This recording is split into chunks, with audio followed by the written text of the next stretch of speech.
Hello students. तो देखिए 6th class में हम मैथ्स में चैप्टर नंबर 10 तक कंप्लीट कर चुके हैं, ratio proportion and unitary method. ठीक है, अब आपका 11th चैप्टर है लाइन सेगमेंट रे एंड लाइन। छोटा सा ही चैप्टर है ये, ठीक है, तो उसको पढ़ लेते हैं हम लोग।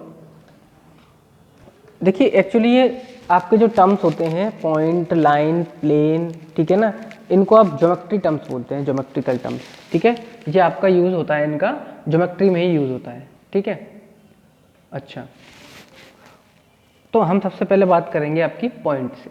पॉइंट क्या होता है?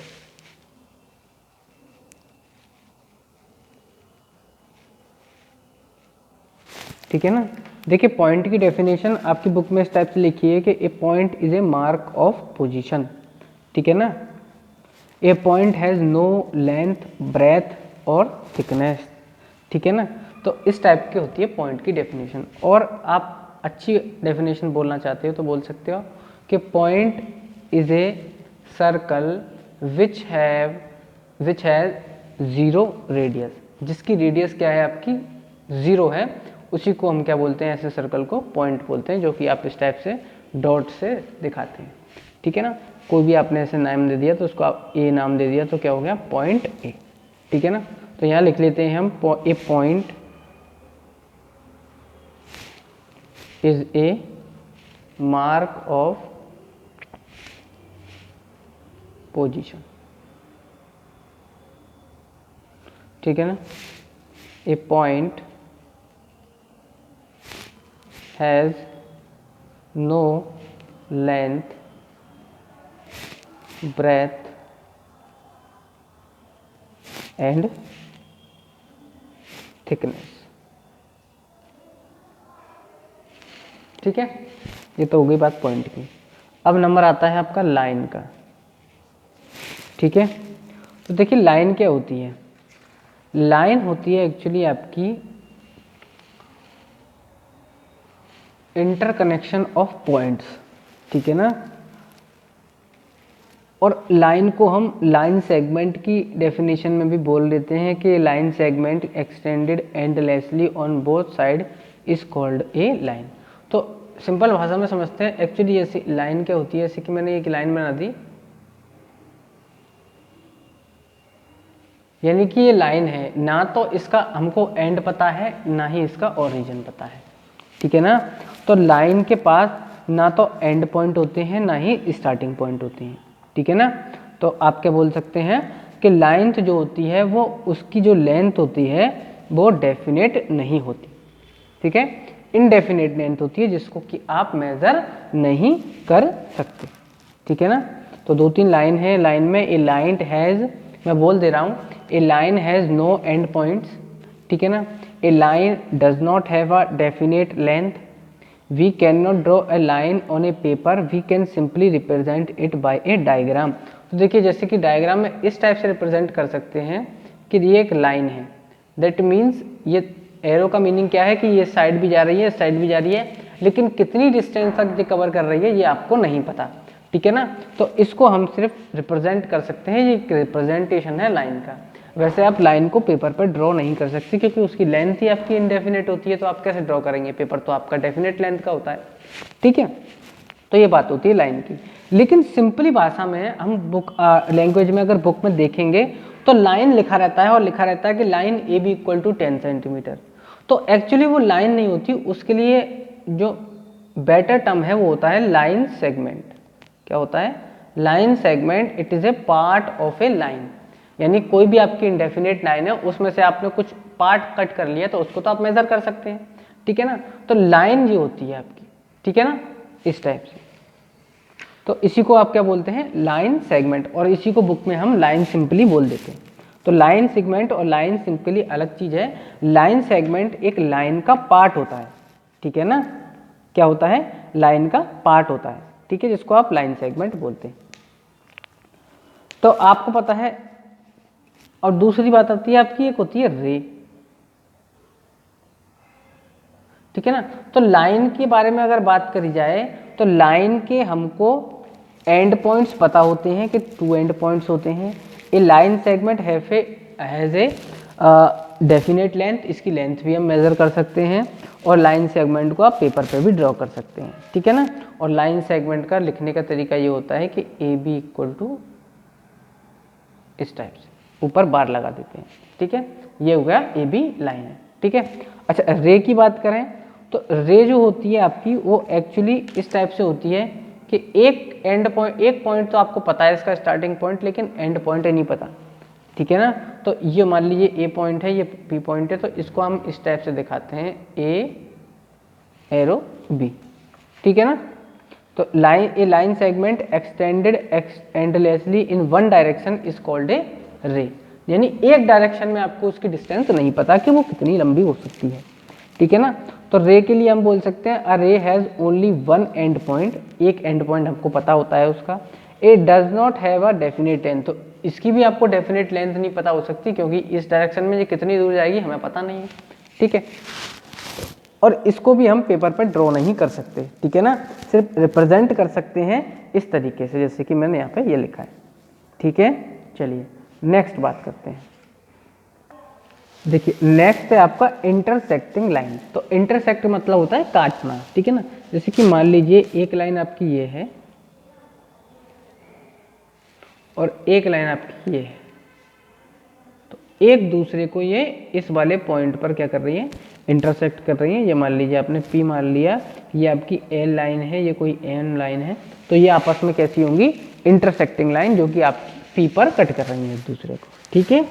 चलिए नेक्स्ट आता है आपका पैरेलल लाइंस।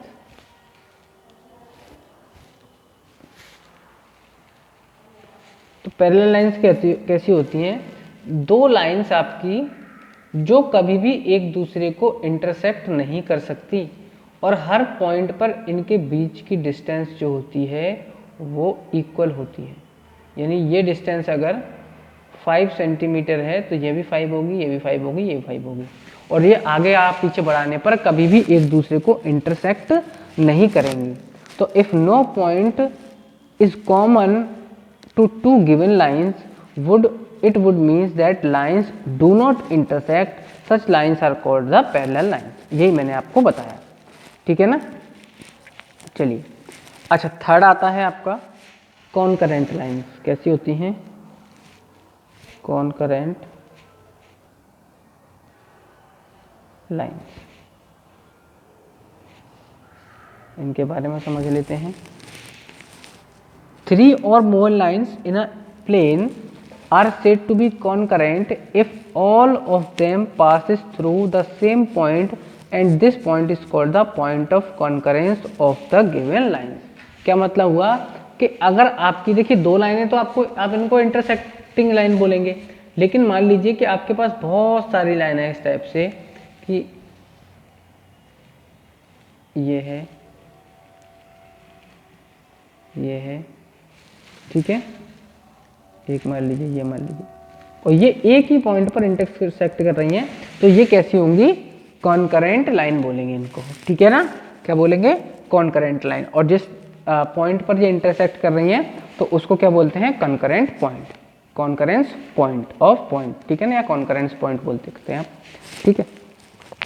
नेक्स्ट है आपका कोलिनियर पॉइंट, ठीक है ना, कोलिनियर पॉइंट। तो मैं ही बता देता हूं उसके लिए, कोलिनियर पॉइंट्स, ठीक है ना। कोलिनियर पॉइंट्स क्या होते हैं, 3 और more points in a plane, ठीक है ना। तो देखिए इन अ प्लेन बार बार वर्ड आ रहा है, इन अ प्लेन का मीनिंग क्या है, प्लेन। इन प्लेन का मीनिंग क्या है कि एक ही प्लेन, जैसे कि ये कागज है तो ये एक प्लेन है। जैसे कि मान लीजिए अगर स्पेस की बात करूं तो एक पॉइंट मान लीजिए यहाँ है, एक पॉइंट यहाँ, एक पॉइंट अगर यहाँ बीच में है तो ये एक प्लेन नहीं हो गया। अगर मैंने एक पॉइंट यहीं ले लिया यानी कि तीनों पॉइंट कैसे एक प्लेन पर है और इनसे होकर एक लाइन जा सकती है, यानी कि ये जो तीनों पॉइंट होंगे ये लाइन इस पे ए बी पर होंगे, तो इनको आप बोलेंगे कोलिनियर पॉइंट्स, ठीक है। एक ही लाइन पर है ये तीनों पॉइंट, इन्हीं को क्या बोलते हैं हम, कोलिनियर पॉइंट्स, ठीक है ना। चलिए तो ये आपका इस चैप्टर का समरी था जो मैंने आपको समझा दिया है, ठीक है। बाकी इस चैप्टर में क्वेश्चन हैं जो कि आपके थोड़े ऑब्जेक्टिव टाइप हैं, ठीक है ना, क्योंकि इसमें मैथमेटिकल तो नहीं है कोई भी आपका क्वेश्चन, सिर्फ आपको समझना है देख के। तो मैं कुछ क्वेश्चन को आपको इसमें करा देता हूँ, ठीक है। चलिए देखिए क्वेश्चन देखते हैं, आपकी 11A का 3rd नंबर का क्वेश्चन है। इसमें आपको डायग्राम दिया हुआ है, ठीक है, और आपसे बोल रहा है in the adjoining figure name 4 line segment 4 rays 2 non intersecting line segment, ठीक है। देखिए 4 लाइन सेगमेंट आपको दिखाने हैं इसके अंदर। तो लाइन सेगमेंट क्या हो गया, देखिए ये हो गया एक लाइन सेगमेंट, तो ठीक है ना, इसके एंड पॉइंट आपको पता है, ये आपका एक हो गया, एक आपका ये हो गया और एक आपका ये हो गया। इन सबके नाम लिख दीजिए। लाइन सेगमेंट PR, ठीक है, RS, QS और PQ, ठीक है। ये क्या हो गया आपके लाइन सेगमेंट, ठीक है। अच्छा 4 रेज, तो रेज आपकी कितनी होगी, क्या होगी, देखिए सबसे पहले ये रही, क्योंकि ये तो पता है आपको, ये नहीं पता ये कहाँ जा रहा है। इसके बाद ये रहा, इसके बाद एक ये रहा, ठीक है, और एक ये रहा, ठीक है। ये भी हो सकती हैं, लेकिन आपसे 4 कह रहा है तो 4 आप कोई सी भी लिख सकते हैं। तो लिख सकते हैं आप PA, RB, SD और QC, ठीक है ना। ये क्या हो गई आपकी रे हो गई, जिसके ऊपर आप ऐसे करके एरो लगा सकते हैं, ठीक है। इसके बाद है 2 नॉन इंटरसेक्टिंग लाइन सेगमेंट, ठीक है ना। तो देखिए ये रे, एक ये है और ये है जो कि आपस में इंटरसेक्ट नहीं कर रहे, तो आप लिख सकते हैं PR और QS। ये क्या है, नॉन इंटरसेक्टिंग लाइन सेगमेंट है, जो कि एक दूसरे को इंटरसेक्ट नहीं कर रहे, ठीक है। चलिए देखिए एक लास्ट क्वेश्चन और देख लेते हैं, 6th वाला है। इसमें ये 3 पॉइंट आपको इस टाइप से दिए हुए हैं। आपसे बोल रहा है mark the 3 non collinear points APG as shown, draw line through these points taking 2 at a time, name of the lines, how many such difference line can be drawn. तो आप ये देखिए इनको नाम दे देते हैं, पहले ये A पॉइंट है, ये B पॉइंट है, ये P पॉइंट है। अब एक साथ आपको 2 पॉइंट लेने, तो इन दोनों से एक लाइन ड्रॉ कर सकते हैं आप, इन दोनों से एक ड्रॉ कर सकते हैं और एक तो इन दोनों से ड्रॉ कर सकते हैं। इसके अलावा आप कोई लाइन ड्रॉ नहीं कर सकते इन 3 पॉइंट से। तो यहाँ लिख सकते हैं आपके AB, BC और CA, ये 3 लाइन आपकी ड्रॉ हो जाएंगी, जो कि आंसर होगा इसका 3। तो 3 से ज़्यादा आप ड्रॉ नहीं कर सकते, ठीक है। बाकी देखिए जो कंसेप्ट था इस चैप्टर का मैंने आप लोगों को समझा दिया है। क्वेश्चन आप बाकी खुद से करेंगे, नहीं समझ में आता है तो पूछ सकते हैं स्कूल में आके। तो ये चैप्टर भी आपका खत्म हो गया, ठीक है। नेक्स्ट वीडियो से नेक्स्ट चैप्टर से बात करेंगे। Thank you.